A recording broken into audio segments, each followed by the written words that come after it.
एकतर बारामती लोकसभा मतदारसंघ, India alliance, आमचे सगळे मित्र पक्ष यांचे मी मनापासून धन्यवाद देते की 3 वेळा मोठ्या संख्येने मतदान करून त्यांनी मला दिल्लीला पाठवलं आणि यावेळेस जो विश्वास सगळ्याच सहकाऱ्यांनी मित्रपक्षांनी जो माझ्यावर टाकलाय त्यांनी जबाबदारी वाढलेली आहे अर्थात.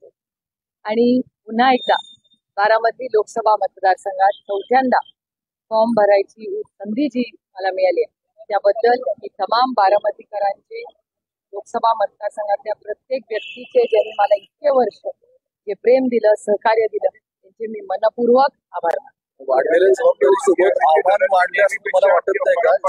त्यावेळी ज्यावेळी तुम्हाला तुमच्या घरात मला असं म्हणणं की वाढलेल्या जबाबदारीसोबत आव्हानही वाढलंय असं तुम्हाला वाटत नाही का? कारण यावेळी तुमच्या घरात मला वाटतं माझ्यासाठी, मी पहिल्या दिवसापासून तुम्हाला सांगते की माझ्यासाठी वैयक्तिक लढाई कुणाशीच नाहीये. माझी लढाई वैचारिक आहे.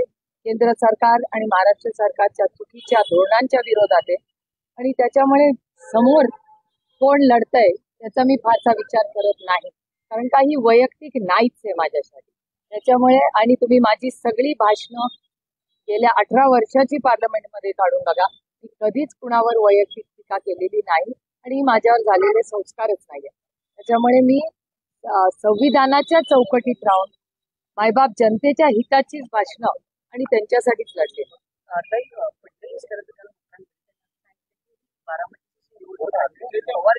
अजित पवार सुनेत्रा पवार चुरशीचे होणार नव्हते, त्यामुळे पवार कुटुंबातून असं वरिष्ठ नेत्यांनी सांगितलं आणि शरद पवार सुद्धा त्यावेळी आमच्याकडे नव्हते, पण त्यांनी ऐन वेळा दगा पटकायला. मी माननीय देवेंद्रजींचे मनपूर्वक आभार मानते की ते एक गोष्ट कबूल करतात की शरद पवारांना किंवा आमच्या कुणाही विरोधात काश्मीर टू कन्याकुमारी ज्यांची सत्ता आहे त्यांना हे षडयंत्र करण्याशिवाय दुसरा काही मार्गच नव्हता. तर ते खरं बोलले, ह्याबद्दल त्यांचे मनपूर्वक मी आभार मानते.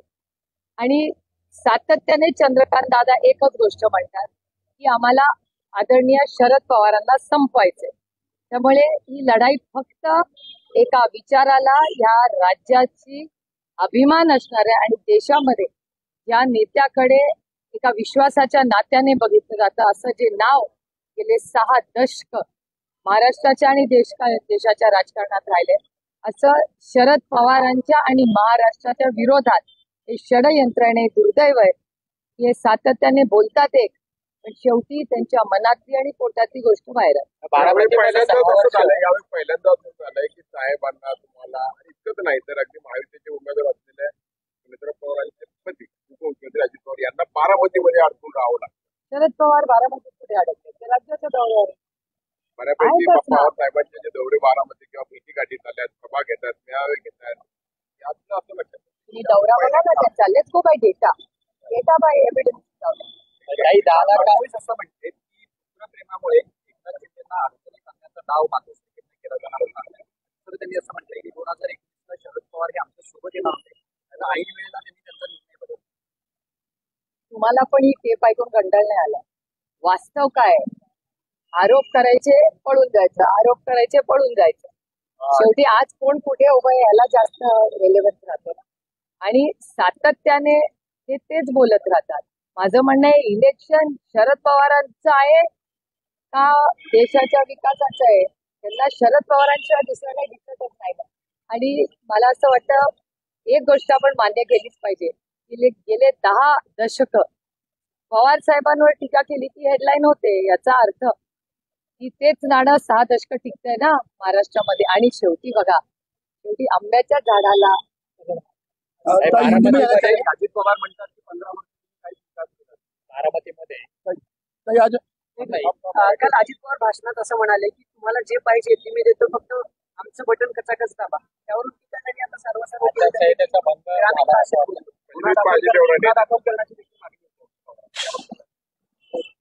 माझं एकच या सगळ्याला उत्तर आहे, रामकृष्ण हरी वाजवा तुतारी. दादा असं म्हटलं की 10 वर्ष झाले निधी कोणत्याही प्रकारचा बारामतीमध्ये आणला नाही खासदारांनी, त्यामुळे आता आमच्या विचाराचा जो खासदार कॅन्डिडेट निवडून जे आता यापुढे कदाचित त्यांनी माझा कार्य अहवाल मराठीतला जो आहे तो वाचला नसावा. मी आजच माझा कार्य अहवाल त्यांना पाठवून देईन आणि माझा विश्वास आहे की माझा कार्य अहवाल त्यांना वाचायला थोडासा जरी त्यांनी वेळ काढला आणि सगळा वाचला तर उद्या सकाळी मेरिटवर ते मलाच मतदान करतील. मित्रवहिनी बोलताना असे म्हणाल्या परवा की आता जे काही संबंध आमच्यामध्ये बिघडलेले आहेत ते निवडणुकीनंतर सुधारून सुद्धा शकत आहेत. एकतर माझे कुणाशीच कधीच नाती बिघडत नाही. म्हणजे फार भारतीय जनता पक्षामध्ये मला असं वाटतं विरोधी पक्षातले सगळ्यात जास्ती वैयक्तिक चांगले संबंध कोणी जपले असतील तर ते आदरणीय पवार साहेबांनी आणि त्याच्यामुळे आमचं इलेक्शनचं आणि वैयक्तिक नात्यांचा आमचा कधीच काही संबंध नव्हता. पवार साहेबांचे उदाहरण दादा एवढे वयस्कर आहेत साहेबांनी असं बोललं ऐकल्यानंतर 40 वर्षापूर्वी सूरज मंडाल एक कधी व्हायला मला असं वाटतं याच्यावर खूप चर्चा झाली आहे. पवार साहेब स्वतः म्हणजे की त्यांना विस्फोट केला. किंवा अजून काय बोलायचं जरा दुष्काळावर प्रश्न विचारा ना. या देशामध्ये आता 4 दिवस सासूचे आता 4 दिवस सुनेचे सुनेला निवडून द्यावं. पण कुठली सासू लढली आहे? पवारांच्या घरातली कुठली सासू लढली आहे? माझ्या आईला तर फोटो काढलेला पण आवडत नाही. माझं आईने एवढं आयुष्य प्रायव्हेटली जगली आहे आणि सन्मानाने जगली आहे माझी आई.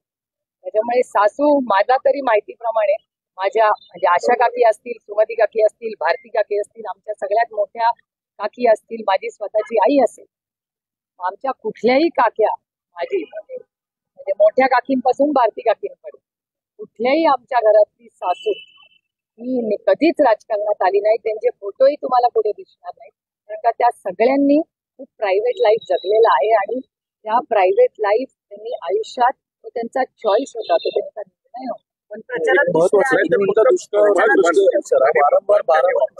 वारंवार बारामतीचं विकास मॉडेल समोर केलं जातं. तुम्ही पण म्हणता सुनेत्रा पवार पण म्हणतात त्यांनी बारामती विकास केला.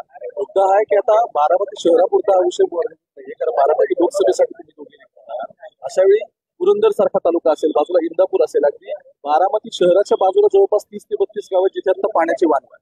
मग 15 वर्ष खासदार तुम्ही राहिलेला आहात, त्या आता निवडणुकीत उतरल्यात, त्या विजन देत आहेत. पण असं असताना सुद्धा दुष्काळजन्य परिस्थिती आहे.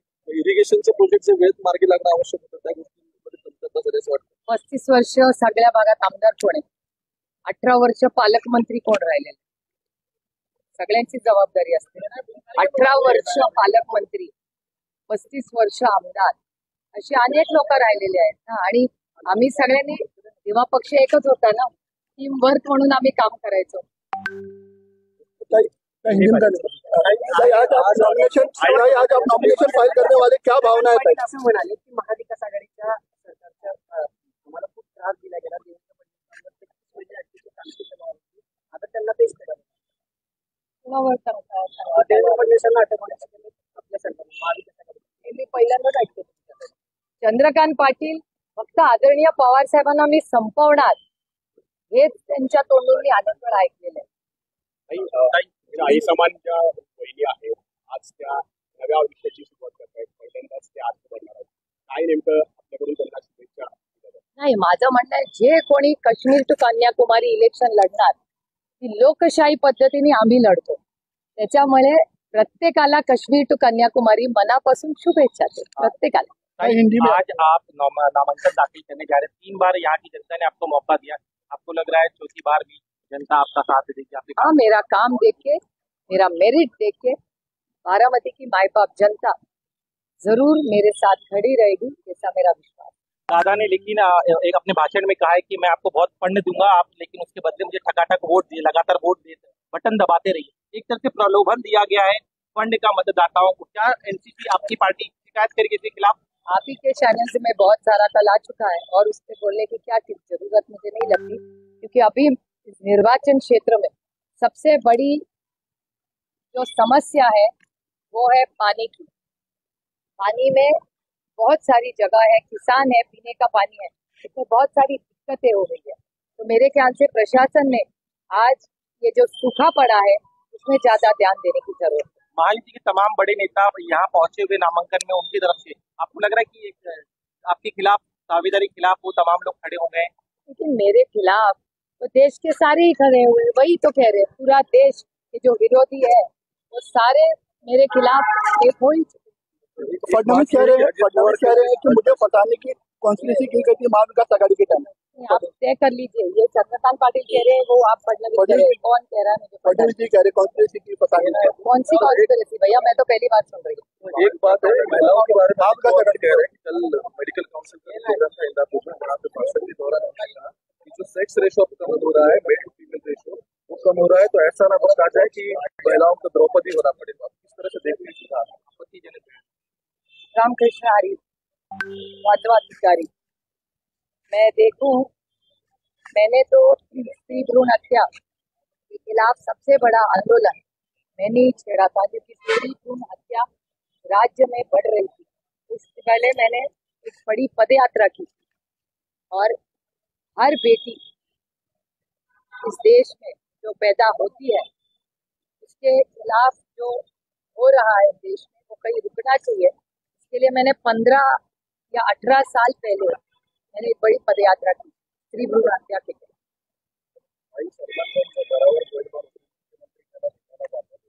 हेच मात्र घुसखोरांच्याबद्दल झालं नाही किंवा सामान्य नागरिकांच्या घरावर देखील व्यक्तींवर गोळीबार होतो, तेव्हा मात्र संवेदनशील मुख्यमंत्री कारण दुष्काळी भाग आहे, सध्या दुष्काळी भागात सुद्धा मुख्यमंत्री फिरत नाही। हेच तर मी म्हणते, मी सातत्याने सगळ्यांना हाच प्रश्न विचारते की दुष्काळाची जी परिस्थिती या राज्यात आहे किंवा जो क्राईम या राज्यात वाढतोय, आणि क्राईमचा डेटा माझा नाही आहे, हा केंद्र सरकारचा आहे। केंद्र सरकारचा डेटा म्हणतो की महाराष्ट्रात क्राईम वाढलेला आहे, त्यामुळे ही चिंताजनक परिस्थिती आहे। आणि दुष्काळाच्या परिस्थितीबद्दल मी डिसेंबर पासून प्रत्येक माझी प्रेस कॉन्फरन्स काढून बघा, मी दुष्काळाबद्दल बोलत आले। आप विजय को लेकर कितना आश्वस्त है, क्योंकि पवार साहब